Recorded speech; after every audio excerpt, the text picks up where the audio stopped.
we enjoy the conversations. I can tell from your faces that you do. I personally do. From the questions that I'm asking, you probably can tell. Our next panel is also very interesting. Our topic is also very interesting. From pitch decks to partnerships. Our next session gets real about startups, scale-ups, and why the road from idea to investment is paved with both vision and caffeine that I've consumed too much already. Please welcome Ms. Aytakin, the founder of Femigrants. She will be the moderator of today's great panel. I love your outfit. Thank you. I love it too. Thank you so much. I appreciate it. Hello, everyone. I feel that you are a bit sleepy after a great food, so now we need to wake you up. Before inviting our amazing and incredible speakers, I would like to do a little bit warm-up and introduce myself. My name is Aytakin, Aliyeva, and I am the founder of Femigrants Foundation. Femigrants is a global community of diverse female immigrants, and our community has members who are tech leaders, investors, and also business women working at different non-profit organizations and having their own small business.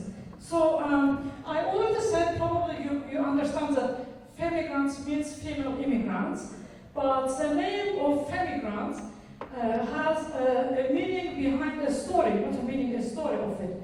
I am not the author of the story, how we define the name. So the name credits go to my mentor, Karim. So if you don't mind, I would like to call him to the stage with your applause. Thank you. He has been my mentor since 2017, and he couldn't get rid of me. Now we are sharing the stage. Thank you, Mammadov. The next speaker we have, he built his startup, made a great exit, and now he is working on his second startup, and his name is Anar. Probably you know him. Where is he? He's here. Thank you. Thank you, Anar. And last but not least, we have Giovanni. Giovanni is a person who has tremendous experience in government and startups, so he is the person who can guide you later if you want to get information how you can access government for the money. Okay, now I would like, thank you so much. Now I would like to know a little bit about you. Please raise your hands if you are a startup founder. Okay, so we need more hands later, next time maybe. Who is here, who comes here from research background, works at the university, educational institute? Oh wow, okay, that's amazing. Do we have any investors here besides Mammadov, Karim? Okay, you are the only person people will ask money. Be ready for it. Great, awesome. So let's do this. Two of the speakers, Giovanni and Anar, they have short presentations, about 5, probably below 10 minutes. After they will share their stories and experience with you, then we will dive into the panel discussion. Let's give them applause, please.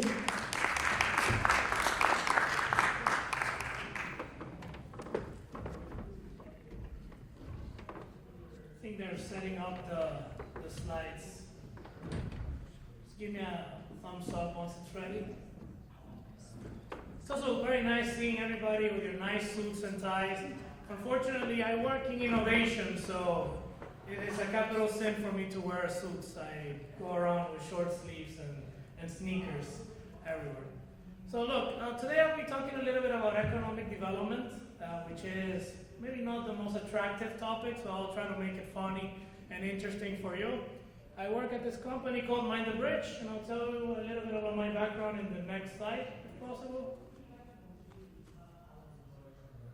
Team, the next slide. Thank you. Well, so in my case, I founded the arm at Mind the Bridge a few years ago that we call MTV for Governments. Now I'll explain a little bit about our company in the next slide. My background is in finance. I used to work in investment at one of the largest banks in the world. I also made the jump to work in finance by working with a lot of startups here in Silicon Valley, raising a lot of capital, and eventually found a lot of passion within the current track that I am at. I also like to golf and network, so if you want to talk later, let me know. The next slide, please. And for Mind the Bridge, we're an innovation advisory firm. We stand in the intersection of what we call open innovation. We work, and we've been doing this for 18 years, in supporting large corporations from around the world that are interested in doing business with startups, whether that is through investments, acquisitions, or simply transactions, mostly to solve the internal needs that corporations have. So you can imagine a large corporate takes years for them to come up with new solutions, while a startup can do that very easily. So it is very simple for you to have an intermediary like us to help you source the startups that can make your company more effective. And then this is where I manage the activities related to governments.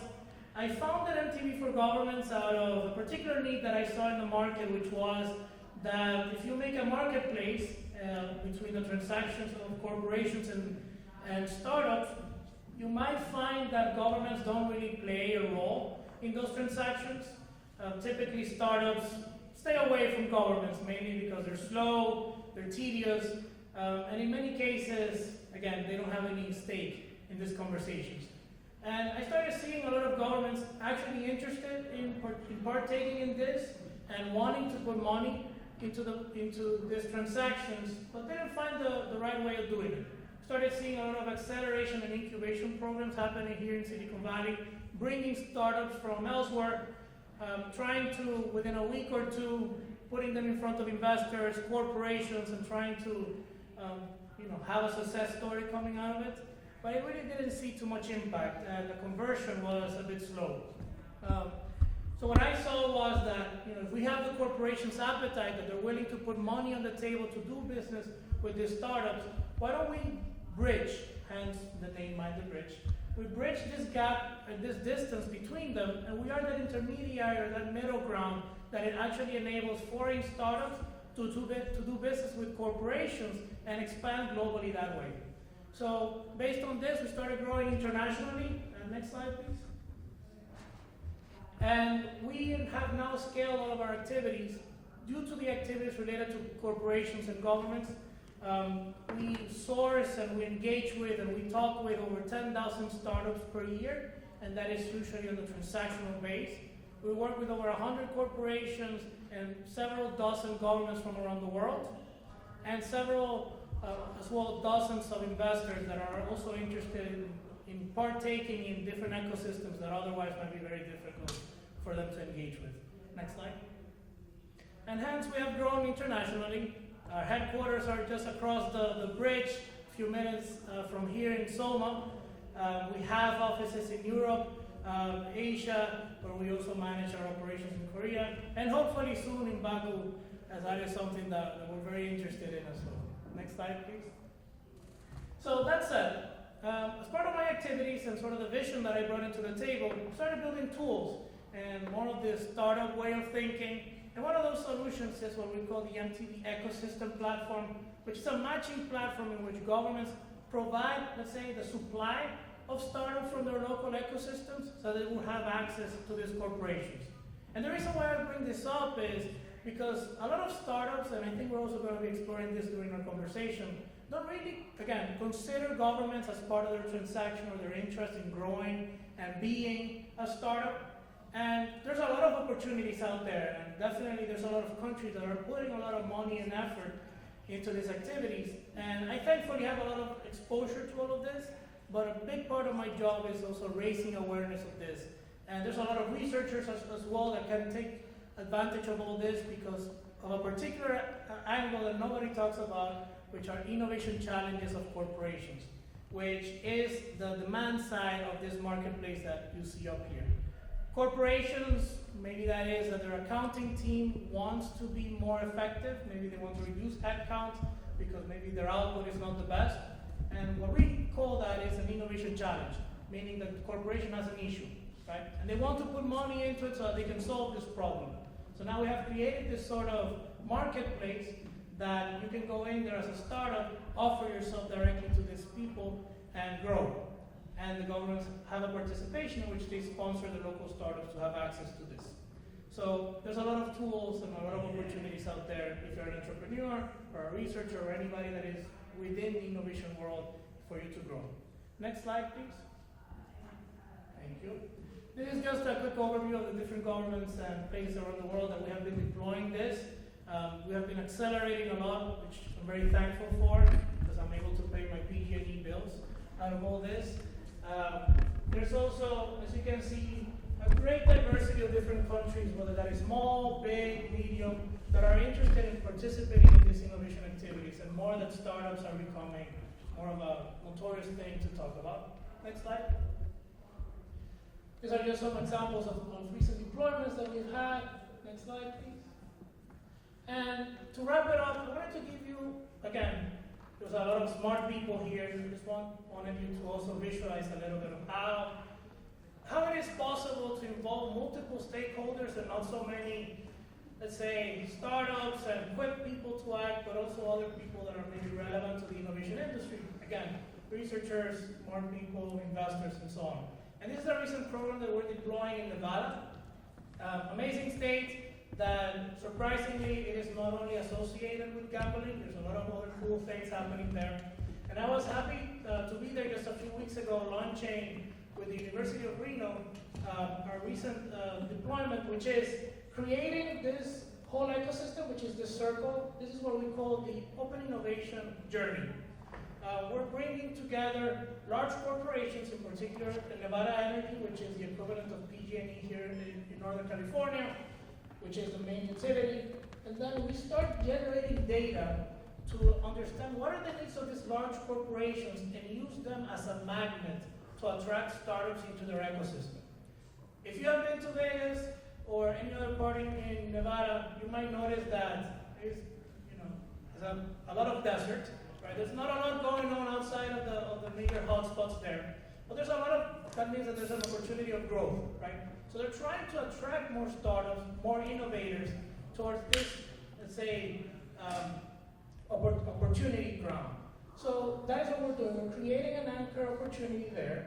Then we're also bringing other universities and local institutions to form part of this activity, in which we're also re-educating different professionals so that they understand what are the possibilities within that state, and then also continuing to then bring more on the private sector, private SMEs, chambers, and so on into the mix so that they can facilitate the entry of these new companies into the state.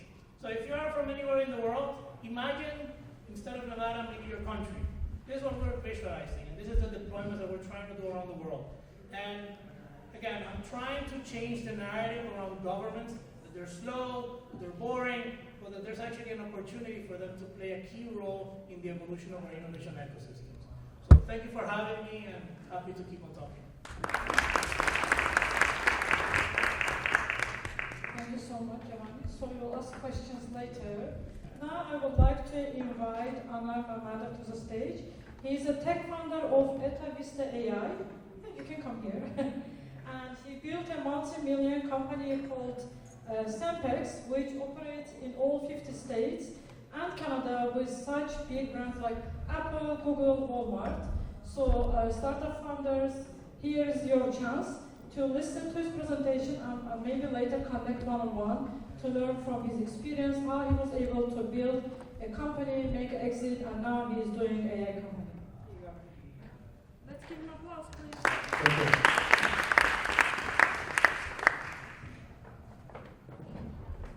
So before I start, actually I put some bullet points, so if you just kind of slide faster, that will be great. But anyway, so hi everyone. Basically today I was kind of, first of all, thank you for that opportunity, because academia and business is very important, just come together. So I was thinking like how to, I suppose, what type of actual topic I need to talk. I just started thinking, okay, so I'm the founder, basically how, if I'm building the business, what type of lesson learn I build, lesson learn I get it. And so just briefly, just overall like what I could just get. A little bit about myself. So basically, I'm more than 20 years experience in e-education, e-government, especially in the logistics space. When I came actually here, I moved here based to establish my own business. I just registered the company, I just moved here. I built my company and exited, which is called Sempex, and then we work mainly for B2B, huge retail businesses use our service. One of my paths was actually very exciting, interesting. Like I started my immigration journey like as a E2 visa as an entrepreneur, then I went to like national interest waiver, green card, and all that. So it's also really kind of interesting challenge I faced. So like previously again, I worked with the big corporates, but mostly I had issues as a founder with having no money and how to grow the business with having no money, and plus you have a lot of money and how to have to manage the cash flow of these businesses. So this is a big kind of lesson learned today I want to give you like very brief. So overall presentation, I want to divide this because I passed all the steps of growing the business from beginning till the end. I divided this to the 4 parts. So basically early struggle stage, product market fit, and data-driven growth. And the last part is proper delegation, right exit. So, and it's very interesting stages, and I think today I want to discuss a few of those bullet points. So I need to read as well, so my bad. I was expecting there's some laptops here. But first, when we started, actually one of the huge challenges we face is actually finding the right team. So like finding the right team, and this is actually literally like lottery that you're getting. So if you're getting the right person, the right team members to grow, you will immediately scale up and grow your business. The second actual lesson that I got it, like there's a lot of actually here special, there's a lot of blabs and talks about getting the investment, etc. It's not actually at the beginning, it's not the right approach you have to do. So you have to concentrate mainly specifically on sales and sales automations. Like how to properly set up a CRM, how to generate the leads, how to work with them and grow the business. Because as more income you will get for the business, you have to grow for that. And the third experience I face, and I think that's really perfectly worked out, is like prototyping. Even sometimes you don't have like the product, but you have a great prototyping approach. You can even get customers based on the prototyping and try to build the product based on the customer needs. This is also one of the great experiences I faced during the beginning stage of the growth. And then after like, usually it takes like 2 years actually to struggle and grow and make it just things happen. You're trying to get like product market fit. This is actually very important. So definitely you have to prioritize the client feedbacks. You have to, for example, my always was approach like 6 months building the product and another 6 months actually working with the clients. This is also very important. And one of the important pieces, in my opinion, that you have to consider, again, those who are academicians who are moving to the business, etc., how to scale the business properly. Because scalability overall is very important for any of the type of the business, comparing with, let's say, a regular type of business, how you can get like recurring, repetitive customers, and how you can easily scale and grow to any location you want. So this is very important that whenever you're finding this product market fit, so usually it happens within 6 or 5 years, actually no, like 4 or 5 years.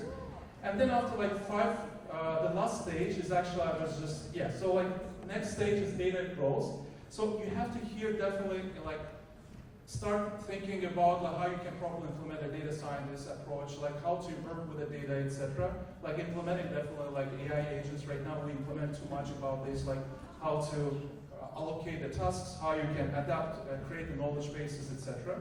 Again, we can discuss probably about that topic later. And the last piece, in my opinion, based on that slides you see, is basically whenever you start growing, now you need to properly manage the team. So like when you're already very big with multi-million kind of income you have as a business, it's really hard to control the company. So you have to find the right management team and then properly manage the board. So if you're not properly managing the board, so the investors, whatever they're putting the money, that creates a huge big challenge overall for the growth of the company. And the last part that I want to say, I also sometimes you have to be also self-motivated some way of the growing business, because after some stages, you're just solving one of the shittest problems that you can have. So literally you have to somehow manage those things. And the next thing, definitely like software product growth, execution will be becoming harder, you're trying to motivate yourself. But overall, my suggestion, like, yes, you can go and work for some another company, but always your dream needs to be just build your own business and your dream. So in my opinion, this kind of slogan, I just put it here, like work for yourself, don't let others take your time and dreams from your hands. So I do really appreciate for your time. This is all about like just brief kind of my short experience and life experience. That's it. Thank you very much. And, I don't know why they have the screens that high. It's not for our size, but I hope you were able to see everything. Please raise your hands if you came here for networking. I want to know the goal. What brought you here? Okay, great. Please raise your hands if you came here for a particular speaker to make connection or learn from them. Great. Don't be shy to raise your hands if you came for food. I came for food. Great. Awesome. Last but not least, so our next speaker, Mammadov, but you are not coming to the stage, so I will come to you. So we have that saying. Okay. Please introduce yourself. Thank you. So, very nice to see you, to all of you. I mean, thank you for the organizers for such event. And finally, we are sharing stage after 7 years. Many times she asked for the speech, for the story behind this Femigrants. Actually, the story is herself. It's not me. It's not like she did a great job. So, congratulations. Like myself, I'm general partner at Caucasus Ventures. It's a first venture found in Azerbaijan, maybe even in the region, like Central Asia and Caucasus. We mainly invest in early stage startups, founders from our region. So we already invested in 30 startups, 30. And 17 out of the 30 are Azerbaijani founders. So more than half are Azerbaijani founders, and the rest are Kazakhstan, Uzbekistan, Georgia, Turkish, Ukrainian. So we mainly invest in the region. And I would say 10 out of 30 actually based in the US. And some in Singapore, some are in Europe. So I'm saying that because we mainly bet on diaspora guys, on diaspora people, because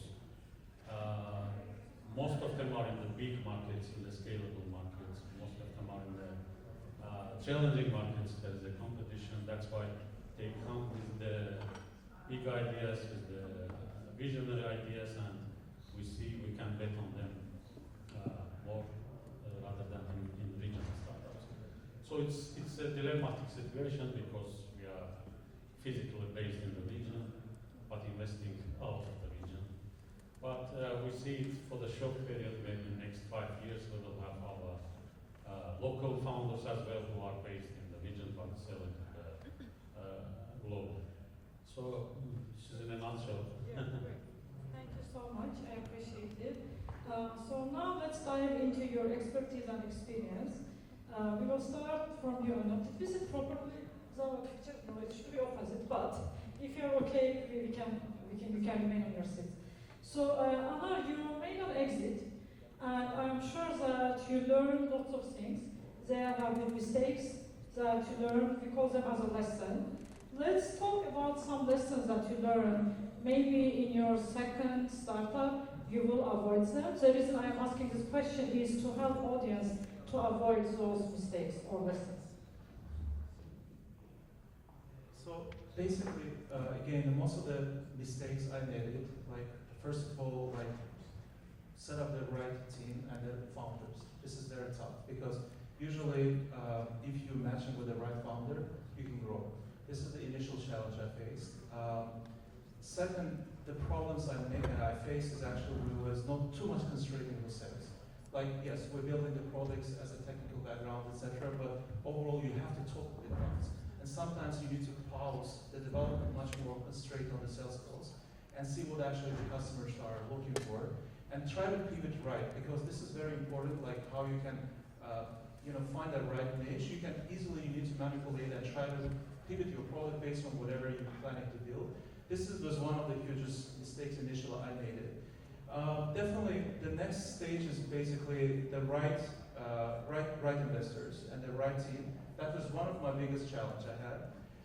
Because you're trusting, you're just, let's say, again, I had a huge experience in my home country, in Europe, etc. But I came here, no network, no connection. And that's actually, you don't need to immediately jump to anyone who is actually putting the money to you. This is like one of the biggest mistakes in my life, I always regret it. So there's a lot of different challenges that I try to give, but that's, in my opinion, the most important piece that you have to admit. And the last part, you don't need to concern and afraid just going forward. Even you're trying to make a mistake, never mind, just keep going and keep doing it. And in some way you can make it happen, and you can be lucky to just sometimes even, I don't know, you're just calculating 5 steps ahead of time, but the lucky becoming after you're just getting really great chance to go forward. So this is, you don't need to be afraid. And I know not everyone here entrepreneurs, they're just building the businesses. That's understandable, and especially for those who are in academia, they want to go to the business. It's really hard, because of you have to move from your comfort zones, and comfort zones are zones that you're working for someone or you're working for academia. So you have to move from that zone. That's kind of my initial mistakes. Usually I did it. So thank you for being so honest. I really appreciate your authenticity. Most of successful people, they love to talk about success, but very rare of them talk about their mistakes in an authentic way. So I really appreciate your authenticity. Giovanni, so you are the person who has access to the resources in government, right? And plus resources in startups. So now let's talk about it. What startup founders need to know before asking for government support? Thank you. Well, just a quick question. Who thinks here that their governments are slow and take too much time to make decisions?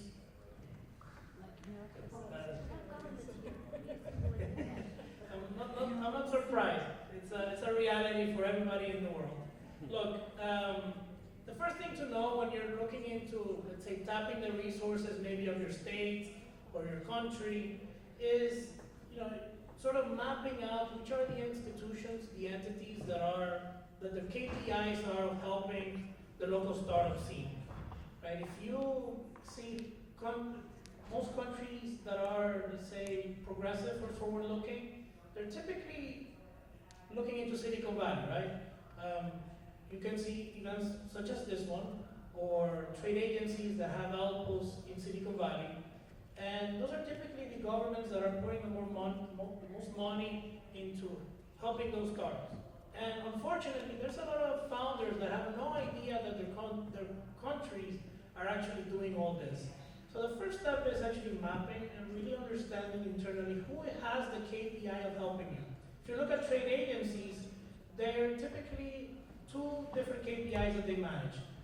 And we divide them into outbound and inbound. The outbound is helping a local startup from your country find market access or find market opportunities abroad and expand in the outbound direction.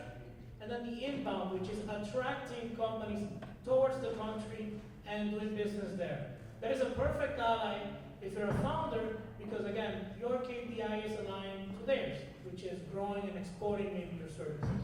Right? If you're looking at maybe more political or more hierarchical entities, they might not be the best entity for you, right? Because their KPI is not the best one, and they are mostly focused on traditionally administrative tasks. So you might be wasting your time, and again, getting back to the idea that the government might be slow and not the most effective. Thank you. Of course, yes. Yeah, I want to add something to that question. Maybe in most cases, yes, governments are a bit slow, but there are moments the only key to the solution or the process is government. Yeah. So, for example, if you are doing some drone stuff, you have to work with the government, and maybe they will be the first client with a big one. I remember in pandemic period we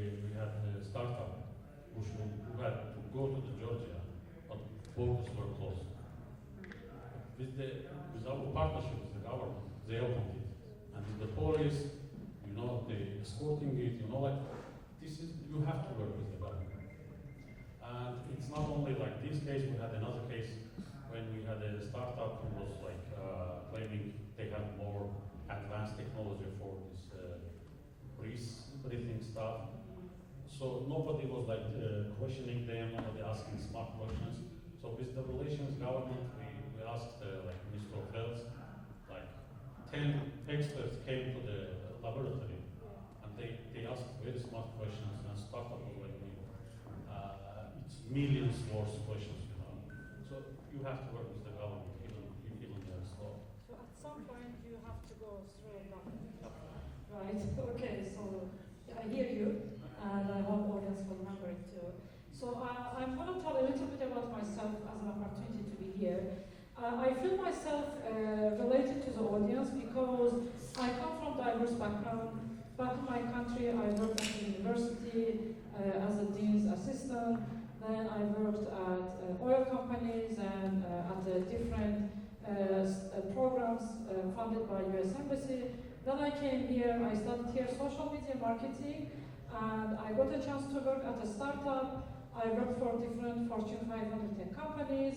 I wanted to have my own startup. I pitched to several startups, to a couple of investors before COVID.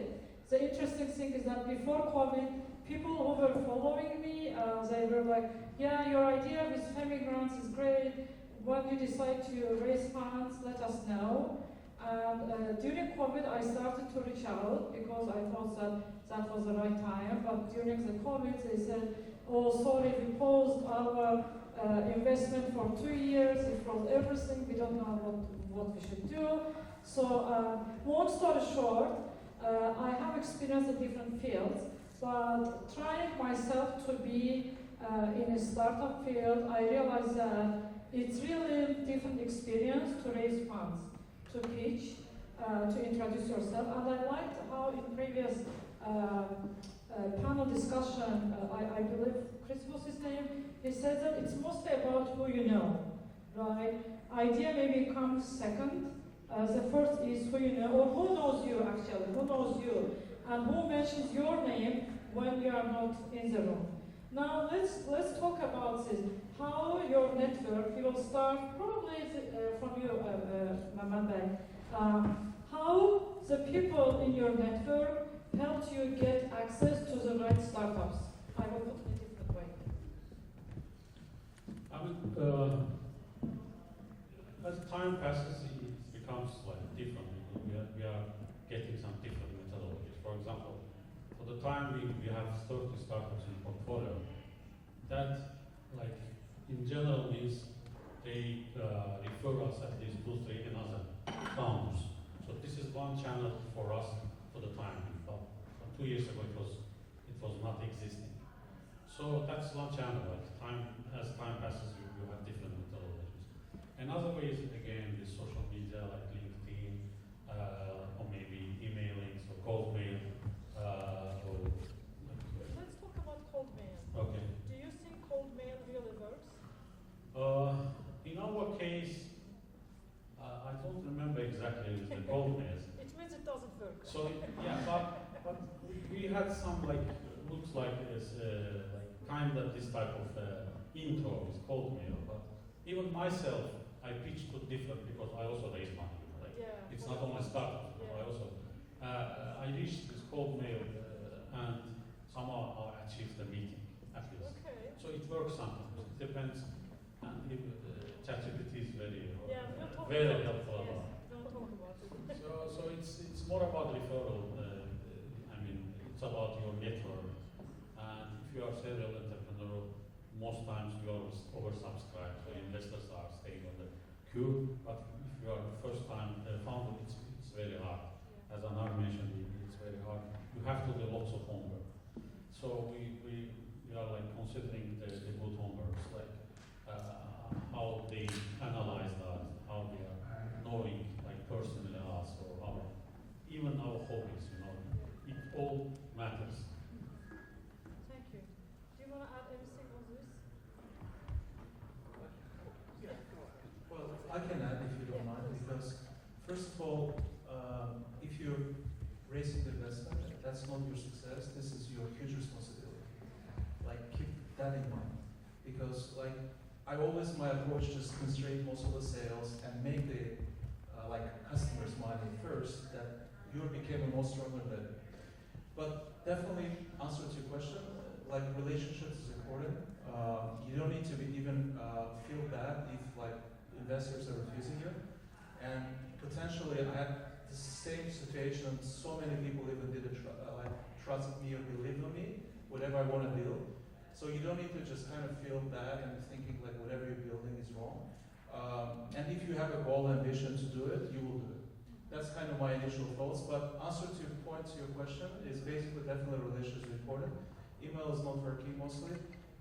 But overall, again, if you want to scale and grow very fast, you need to have the money, but don't like show yourself as a success, whatever. Right? If you don't mind, how did you find your first investor? Was it through referral or? Yeah, definitely it's referral connections. You're meeting someone accidentally, so this is how it is, specifically here. But plus your friends, any kind of other people who can help you to connect to the right people. There's no email or cold email outreach. That's not most of the works. Thank you. I can add a little bit into, you mentioned at the beginning that nobody talks about their mistakes. Yeah. But I'll talk a little bit about mine.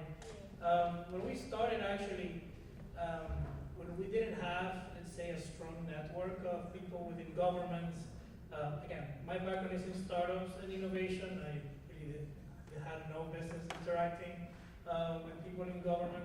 So it actually took us almost a year before we were actually able to close our first client. And one of the main reasons for that was because we didn't have any track record. And obviously procurement processes and everything that goes into it is very tedious. But we were able actually, after a year of me grinding and really talking to the customers and talking to people literally from every place in the world into what they were looking for and how we could actually structure the Minded Bridge for Governments offering, we were actually able to build that sort of rapport and people advocating for us. Look, they're doing this business already, innovation, working with large corporations. We have demonstrated that they're serious people. Let's give them a shot on the government side of things. And we actually did something that was almost impossible. We actually signed, our first contract was with the United Nations, which I didn't know at the moment because I wasn't scared to offer anything. I was out there trying to talk to the most amount of people. But the reason why the United Nations decided to go with us was because we had not only a nice story to tell, but because we had a lot of people backing us up and showing support for the activities that we were trying to promote. And yeah, we closed it, and I learned 2 years after from an executive of the US government that told me that actually selling to the United Nations might be one of the top 3 hardest things in the world, and we were able to do it, so I'm very happy with that. Yeah, awesome, thank you. So I have a podcast, it's called Versatile with Aytakin. And on this podcast, I interview investors, founders, and tech leaders. And the goal of it is to educate immigrant founders on how to raise funds, how to be successful in their fundraising, growing their startups. One of the Femigrants community members, she watched one of the episodes, and she asked me to introduce her to one of the podcast guests, who is an investor. I said, okay, so I connected them on LinkedIn. I said, hey, XYZ, meet this, she's a Femigrants community member, and she wanted to be connected with you. What she did was a huge mistake. This is how she continued the conversation. She's like, hi, my name, XYZ, and then she wrote 2-3 sentences about her startup and then done, nothing. And she never followed up. Nothing, anything, she didn't add anything at all. And then after a week, I was at an event at Stanford. I saw the founder and I said, if you are open for a friendly feedback, I want to really help you, so the next time, if you ask for introduction, this is not how you're supposed to continue the conversation. If I were you, I would say, hey, I watched the podcast, I liked how you talked about XYZ topic, this is my startup, if you're interested, maybe invite her for a call or something, but you shouldn't tell something and disappear, right? So what is your advice to startup founders when they get a chance to be introduced to investors? How they need to introduce themselves to grab their attention and increase their chances to get funds? I mean, it really depends, like case by case. You know, we have different approach, different styles. Sometimes they are very emotional. Sometimes they are very cold. But the stuff he or she is doing, it's very big. But you know, like we also do our work. Like if someone is approaching us, perhaps like checking his or her LinkedIn profile. We are also like Due diligence. yes, like we have like also multi-layer system. It's not so big, but like juniors, we have associate. They all like they have their filters. So you filter out and you see, okay, worth talk to them. So we have this system in our venture fund, but again, in our market, more or less you have that information. You know, like when I say market, I mean the whole Central Asia and Caucasus, because Azerbaijan itself, like 3 months is enough to get all the information about the startups. So we travel to Kazakhstan, Uzbekistan, Turkey, and we see this guy is frequently is around talking about our startup or the startup yet. So it's not a one day actually process. It can take to like 6 to 12 months. Like you put it under radar and at some point you say, okay, let's meet. If you were that investor, Yeah. what step would you take? Would you get involved in the conversation, or you're like, oh, this is not interesting pitch No, at I all? mean, yeah, I mean, it depends again on your, you know, like Personality? your personality as well. I mean, you want to educate her or like him, or like because you receive lots of emails like this, and you get used at some point, and you have some template in your thinking way. So okay, this is like nonsense. You forget about it. So at some point there's a bias, like in VCs as well. So it's good as well and bad as well. Like because bias is good because of being very to be fast. You have some patterns. Like this is it. Okay, forget about it. But sometimes it's very robotic. You have to be at least in the investment side on a humanistic way. So that's the issue that I'm challenging myself as well. And it's not only my issue. Most investors are like talking about it because like even serial entrepreneurship, the understanding itself is becoming, like, is it worth to work again with this guy because he knows all these keywords, like he knows that way, but maybe we need some fresh blood. So this is always a dilemmatic situation. Is it serial entrepreneur or the fresh blood? I see. Okay, thank you. Anybody wants to add I think we're anything? running out of time now. Oh, okay. Now, over 40s, you don't see distance, so I don't have my glasses, if you see. So it means we are over the time. Do we have time for the audience to ask questions? It's a Q&A time, yes. Oh, okay. Thank you for reminding. I appreciate it. Yes, please. Should I pass the microphone? How does Yeah, I can pass it. Yeah, thank you. Microphone. Oh, well, there's one. Okay. Okay, great. Yeah, thank you. Oh, I don't know. Well, since we've been talking about AI a lot, do you know if does this work? No. You need to turn it off. Oh, wait a minute. Yeah, it should be on now. Can you hear me now? No. It's okay. Okay. All right. I'm used to yelling in the audience. Would you like to introduce yourself, please? Your name? Yeah, my name is Durdana. I'm from Texas. I work in academia. I know nothing about startups and business and any of that. but a lot of my students who graduate, oh yes, thank you. A lot of my students, they actually plan to go into business and start their own startups that will involve AI. Now, the question is, did you ever test AI on a topic of how to apply for a specific grant from a government or some other entity? For example, if you put in a question like that, will AI successfully guide you through steps that one needs to follow? Thank you for your question. Definitely, that's a yes. There's actually a few startups that have come out recently, because that is clearly a bottleneck in terms of the grant world and funding opportunities. The main issue is that because it is a continuously changing environment inside organizations, maybe at a regional, local level. I think the main issue right now with these platforms is that they haven't been able to adjust to all the different ecosystems regarding this. So for example, here in the United States, if you apply for a grant at a federal level, there's a clear path, right? It's very structured. But from one state to the other, it may be very different. And it also depends on the department, on the office that you're going for, and so on. So I would be careful in that process, but there's definitely some light at the end of the tunnel regarding this. Okay, thank you.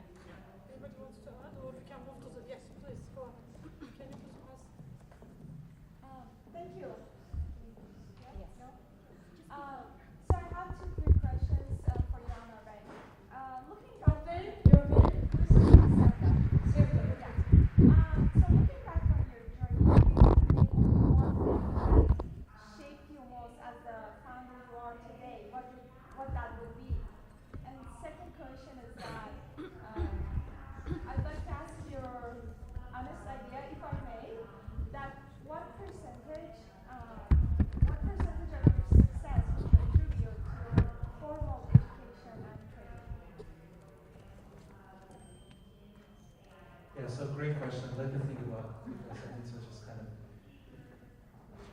So first of all, education play really important roles, but not at the bachelor or master's degree. So you have to make mistakes and then go try to use education, in my opinion. And even after that, in my experience, I went to the executive MBA, and whatever the case studies they had it, that really kind of worried me that I just dropped the university, like here, like. Still, I believe like experience is more important because of like, yes, I want to get a PhD, my PhD, but maybe my because yeah, I have enough money, I don't need to worry about a lot of things here. But overall, definitely, my background experience is good. And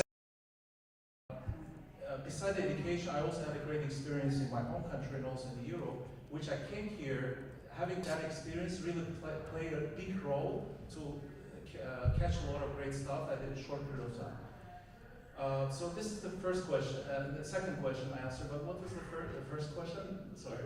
Name only one thing that shaped your success or shaped you as the founder you are today. Well, in my opinion, I've been always honest and I was not so much kind of political oriented. I was trying to believe to like honesty and respect. And whenever you're approaching this way to the people and positively, and plus you trust. So if you're trusting anyone and be honest to everyone, you can easily, for example, get a Google as a customer. So for example, I got like Stanford as a client, one of our clients.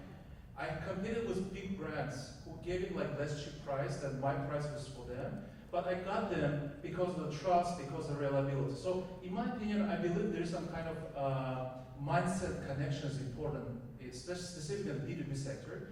So like I will say maybe trust, for the trustness, believe to the person, and when you connect to that right person with right approach and honestly, so you can get really huge results. Also just preparing all your demos, doing whatever activities you want to do. Yeah, be honest and try to do your best to convince the person and eager to get it. So that's also very important. You have to follow up to reach your goals. Like it's not only like you trying one time and doing whatever you want. So you have to get that done. So for that purpose, you need to do a bunch of the follow-ups, bunch of the connection. Think about what's the best way to approach anything. But answer the question, like trust is important. Do we have time for more questions? Okay, anybody else? Yeah, please.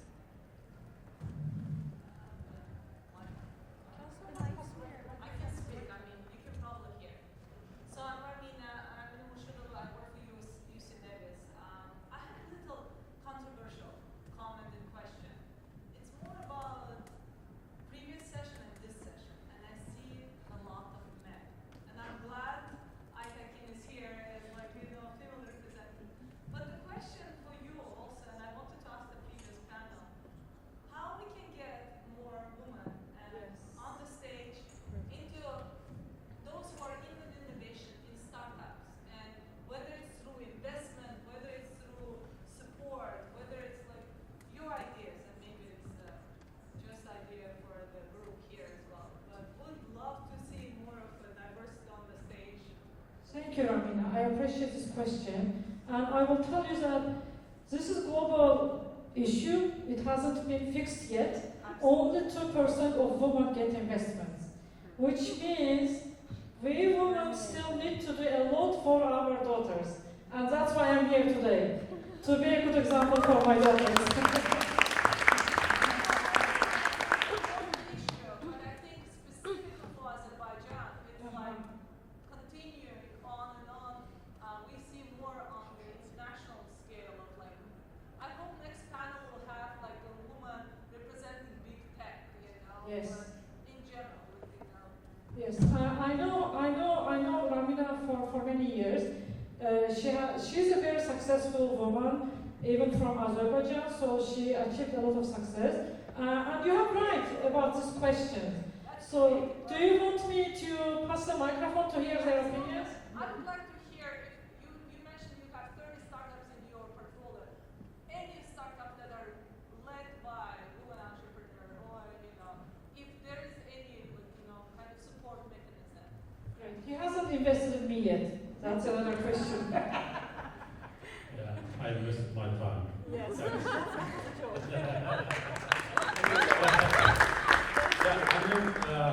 I also have 2 daughters, so I'm also like interested part in this issue. I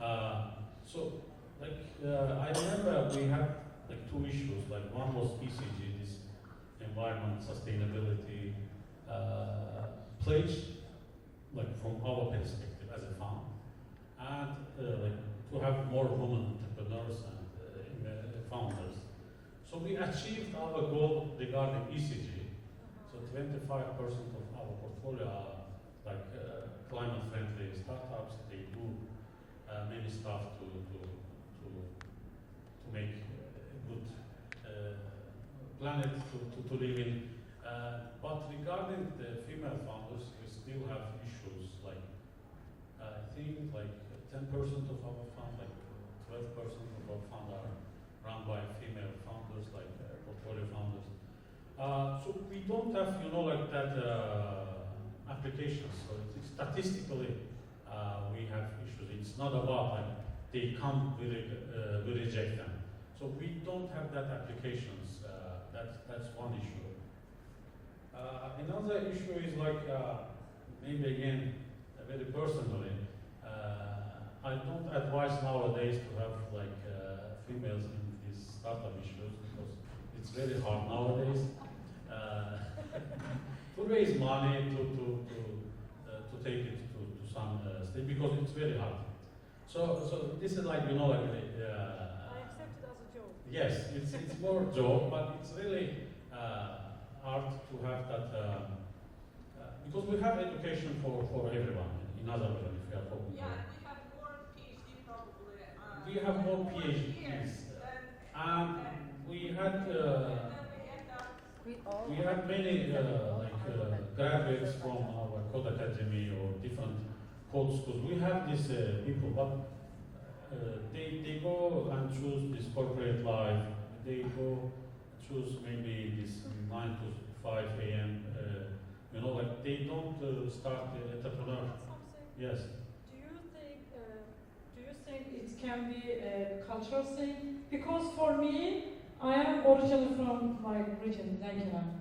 Before coming here, I didn't know any keywords about fundraising, also how to pitch. I learned everything in Silicon Valley. Do we miss the opportunity that we could have created for women or girls in the region to help them to be more ambitious and believe in their ideas and dreams? Is it something that maybe we can do as a community to educate women, to inspire them? What we can do? Actually, we do it, you know, like, but again, statistics says different. They don't come to usually. Maybe so don't try to change many things in this life, like, you know, like maybe to keep it sometimes to be evolved, you know, like theoretically it sounds good, but if you do it artificially, if you do it just for statistics, it will not work. And we see it. So I know that we're running out of time. I disagree on a few points, which is it's okay. Look, I thank you for your comment. I think it's very relevant, and mostly here in Silicon Valley, which we would think that, you know, this is a top priority, and unfortunately the numbers don't justify that. I'll tell you something that we have done recently. We started working with two countries which tend to be historically very, say, male-oriented, which are Spain and South Korea. And we started two programs with them. One of them for Spain is called Desafía. It's the flagship acceleration program. We bring 10 startups every 6 months out of Spain that are on the scale-up side, so they're growing at a pretty fast pace. And that comment to consider more women, because most of the batches were mostly men, came from one of our employees at our company, that she was also leading some of the startup programs, and she actually felt uncomfortable of the fact that there were so many men in the room in an acceleration area. And that sort of sparked the interest of, you know, we actually need to consider these things. And what we did was we forced it. We told the Spanish government that we didn't want to continue the program unless the next edition would be fully women.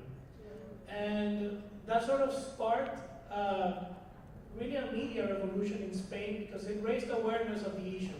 Right? And what you're doing right now, standing up and raising this point, is the most important thing, because it continuously raises awareness to an ongoing issue.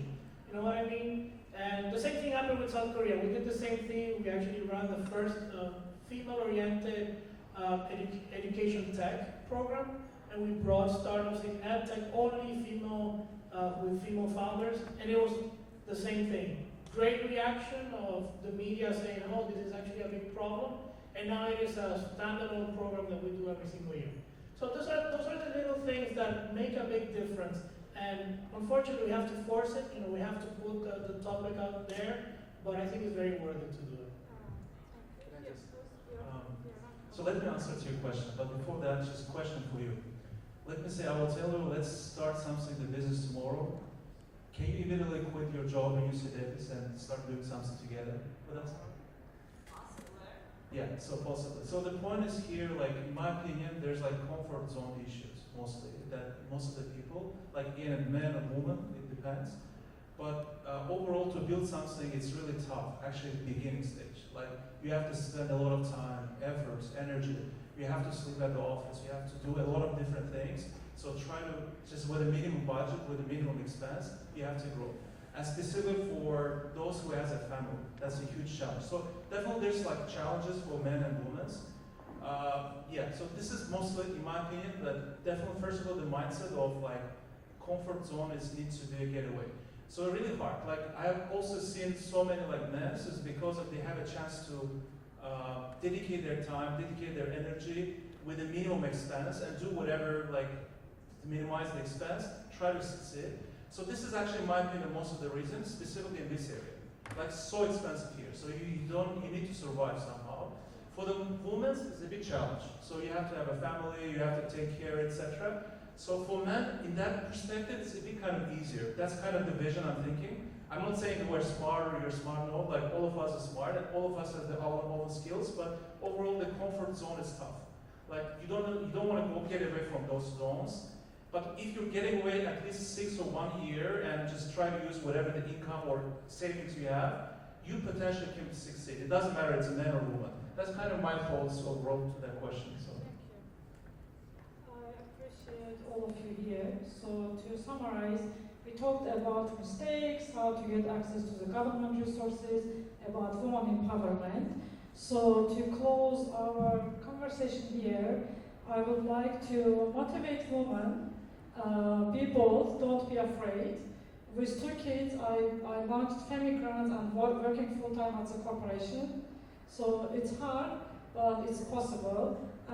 It's always, so male support always needed. So I am here today because my husband supports me with kids, with other stuff. So otherwise, as Anar says, it's more harder for women because it's a social responsibility. We have to raise kids, educate them, feed them. Socially, males do not have these expectations as fathers. So again, thank you for your time. I appreciate all of you to be here and get engaged in the conversation. Thank you.